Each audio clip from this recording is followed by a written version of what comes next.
शांति की शक्ति से शांति जग में लानी है। ओम शांति। आज की मुरली है 2 दिसंबर 2025 की। मीठे बच्चे, तुम्हारा वायदा है कि जब आप आएंगे तो हम वारी जाएंगे। अब बाप आए हैं तुम्हें वायदा याद दिलाने। प्रश्न, किस मुख्य विशेषता के कारण पूज्य सिर्फ देवताओं को ही कह सकते हैं?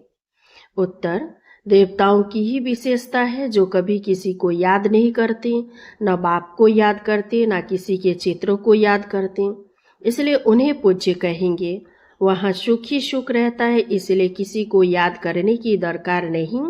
अभी तुम एक बाप की याद से ऐसे पूज्य पावन बने हो जो फिर याद करने की दरकार ही नहीं रहती है। ओम शांति।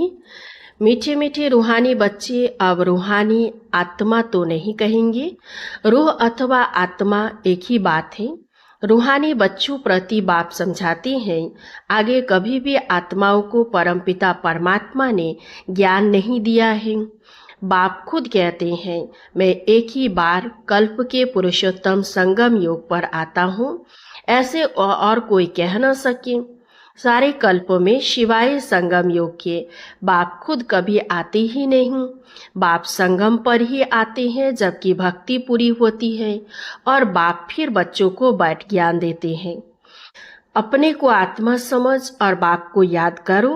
यह कई बच्चों के लिए बहुत मुश्किल लगता है बहुत सहज, परंतु बुद्धि में ठीक रीति बैठता नहीं है तो घड़ी घड़ी समझाते रहते हैं, समझाते हुए भी नहीं समझते हैं। स्कूल में टीचर 12 मास पढ़ाते हैं, फिर भी कोई नापास हो पड़ते हैं।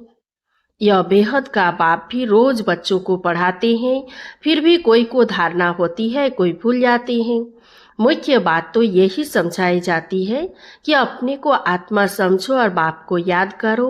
बाप ही कहते हैं मामेकम याद करो, और कोई मनुष्य मात्र कभी नहीं कहेंगे।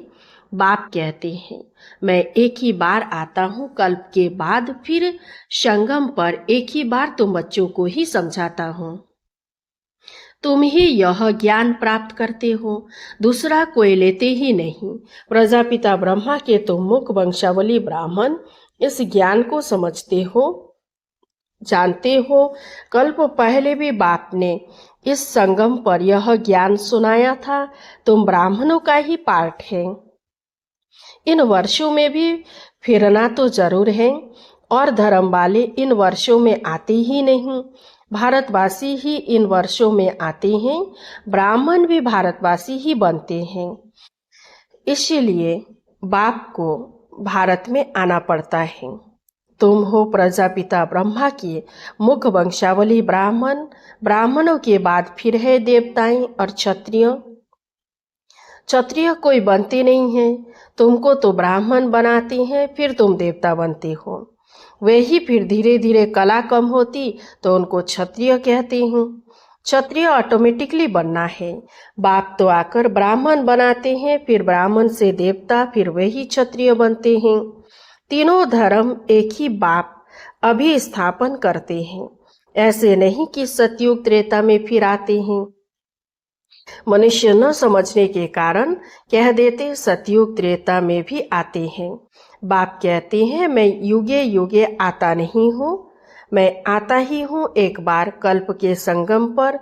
तुमको मैं ही ब्राह्मण बनाता हूँ प्रजापिता ब्रह्मा द्वारा।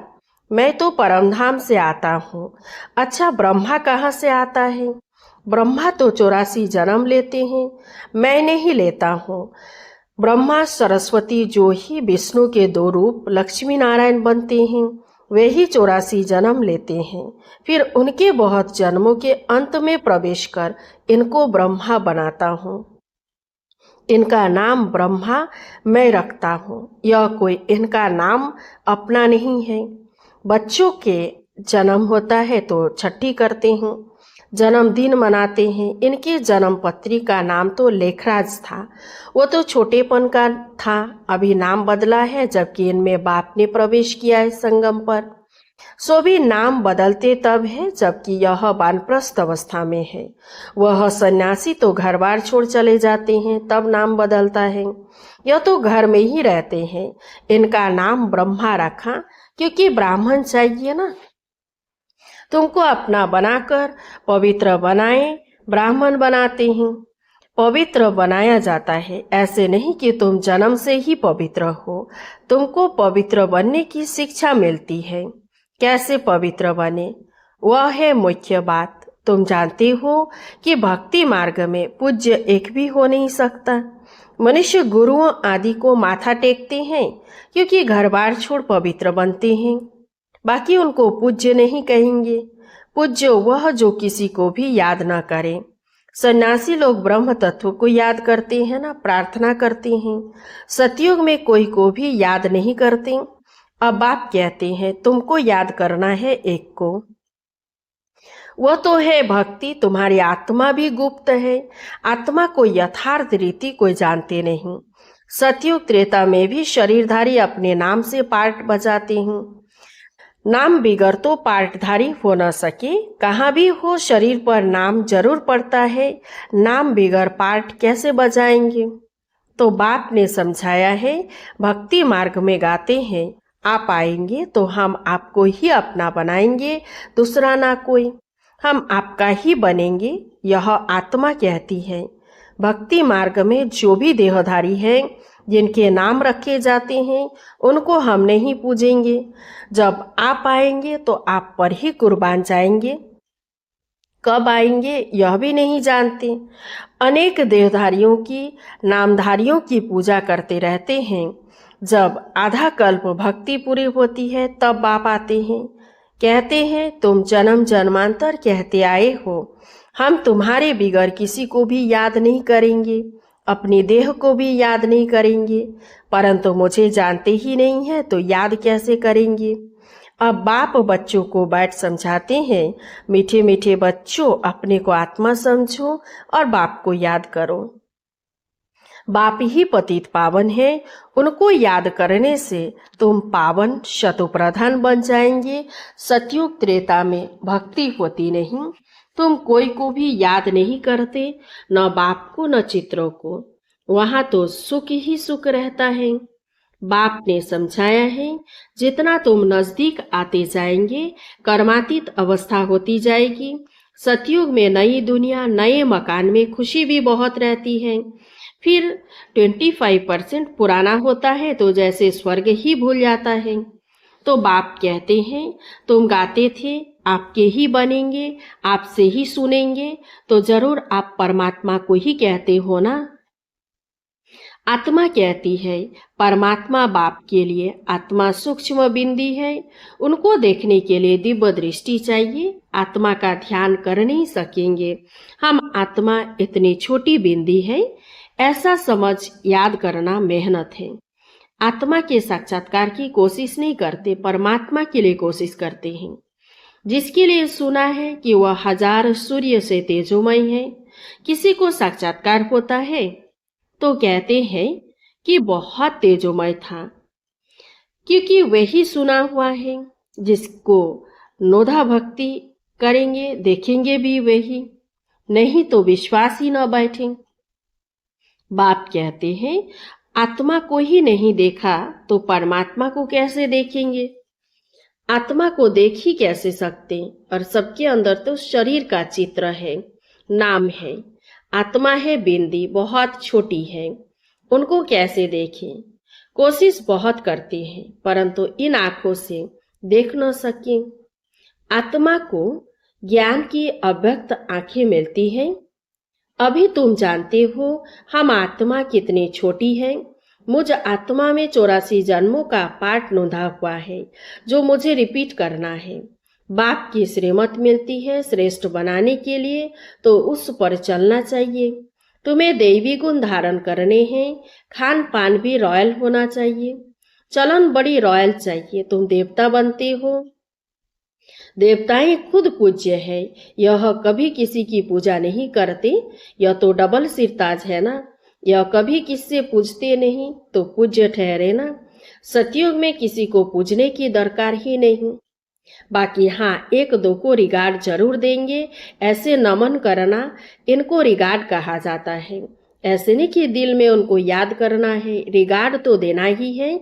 जैसे प्रेसिडेंट है, सब रिगार्ड रखते हैं, जानते हैं यह बड़े मर्तबे वाला है, नमन थोड़े ही करना है।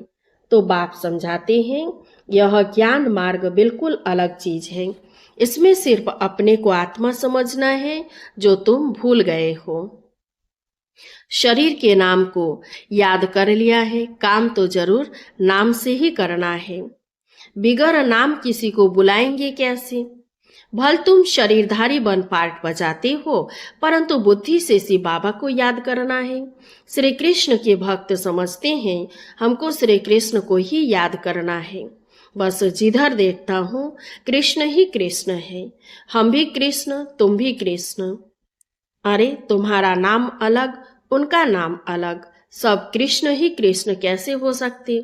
सबका नाम कृष्ण थोड़े ही होता है, जो आता सो बोलते रहते हैं। अब बाप कहते हैं भक्ति मार्ग के सब चित्रों आदि को भूल एक बाप को याद करो। चित्रों को तो तुम पतित पावन नहीं कहते, हनुमान आदि पतित पावन थोड़े ही है। अनेक चित्र है, कोई भी पतित पावन नहीं है। कोई भी देवी आदि जिसको शरीर है उनको पतित पावन नहीं कहेंगे। 6-8 भुजाओं वाली देवियां आदि बनाते हैं सब अपनी बुद्धि से। यह है कौन वह तो जानते नहीं। यह पतित पावन बाप की औलाद मददगार है, यह किसी को भी पता नहीं है। तुम्हारा रूप तो यह साधारण ही है, यह शरीर तो विनाश हो जाएंगे। ऐसे नहीं कि तुम्हारे चित्र आदि रहेंगे, यह सब खत्म हो जाएंगे। वास्तव में देवियां तुम हो, नाम भी लिया जाता है, सीता देवी, फलानी देवी। राम देवता नहीं कहेंगे, फलानी देवी व श्रीमती कह देते, वो भी रॉन्ग हो जाता। अब पावन बनने के लिए पुरुषार्थ करना है। तुम कहते भी हो पतित से पावन बनाओ, ऐसे नहीं कहते कि लक्ष्मी नारायण बनाओ। पतित से पावन भी बाप बनाते हैं, नर से नारायण भी वह बनाते हैं। वो लोग पतित पावन निराकार को कहते हैं और सत्यनारायण की कथा सुनाने वाले फिर और दिखाए हैं। ऐसे तो कहते नहीं बाबा सत्यनारायण की कथा सुनाकर अमर बनाओ, नर से नारायण बनाओ, सिर्फ कहते हैं आकर पावन बनाओ। बाबा ही सत्यनारायण की कथा सुनाकर पावन बनाते हैं, तुम फिर औरों को सत्य कथा सुनाते हो। और कोई जान न सके, तुम ही जानते हो। भल तुम्हारे घर में मित्र, संबंधी, भाई आदि है, परंतु वह भी नहीं समझते। अच्छा, मीठे मीठे सिके लधे बच्चों प्रति माता पिता बाप दादा का याद प्यार और गुड मॉर्निंग। रूहानी बाप की रूहानी बच्चों को नमस्ते। हम सब रूहानी बच्चों की रूहानी बाप दादा को याद प्यार गुड मॉर्निंग, नमस्ते नमस्ते नमस्ते। धारणा के लिए मुख्य सार। 1 नंबर, स्वयं को श्रेष्ठ बनाने के लिए बाप की जो श्रीमत मिलती है उस पर चलना है। दैवी गुण धारण करने हैं, खान पान चलन सब रॉयल रखना है। 2 नंबर, 1-2 को याद नहीं करना है, लेकिन रिगार्ड जरूर देना है। पावन बनने का पुरुषार्थ करना और कराना है। वरदान, नीरस वातावरण में खुशी की झलक का अनुभव कराने वाले एवर हैप्पी भव। एवर हैप्पी अर्थात सदा खुश रहने का वरदान जिन बच्चों को प्राप्त है, वह दुख की लहर उत्पन्न करने वाले वातावरण में, नीरस वातावरण में, अप्राप्ति का अनुभव कराने वाले वातावरण में सदा खुश रहेंगे और अपनी खुशी की झलक से दुख और उदासी के वातावरण को ऐसे परिवर्तन करेंगे जैसे सूर्य अंधकार को परिवर्तन कर देता है। अंधकार के बीच रोशनी करना, अशांति के अंदर शांति लाना, नीरस वातावरण में खुशी की झलक लाना, इसको कहा जाता है एवर हैप्पी। वर्तमान समय इसी सेवा की आवश्यकता है। स्लोगन, अशरीरी वह है जिसे शरीर की कोई भी आकर्षण अपनी तरफ आकर्षित न करे। अब व्यक्ति सारे अब संपन्न व कर्मातीत बनने की धुन लगाओ। कर्मातीत का अर्थ यह नहीं है कि कर्म से अतीत हो जाओ, कर्म से न्यारे नहीं, कर्म के बंधन में फंसने से न्यारे, इसको कहते हैं कर्मातीत। कर्म योग की स्थिति कर्मातीत स्थिति का अनुभव कराती है। यह कर्मयोगी स्थिति अति प्यारी और न्यारी स्थिति है। इससे कोई कितना भी बड़ा कार्य मेहनत का हो, लेकिन ऐसे लगेगा जैसे काम नहीं कर रहे हैं लेकिन खेल कर रहे हैं। अच्छा, ओम शांति। इस चैनल को सब्सक्राइब कीजिए, लाइक कीजिए, कमेंट कीजिए और शेयर कीजिए। शांति की शक्ति से शांति जग में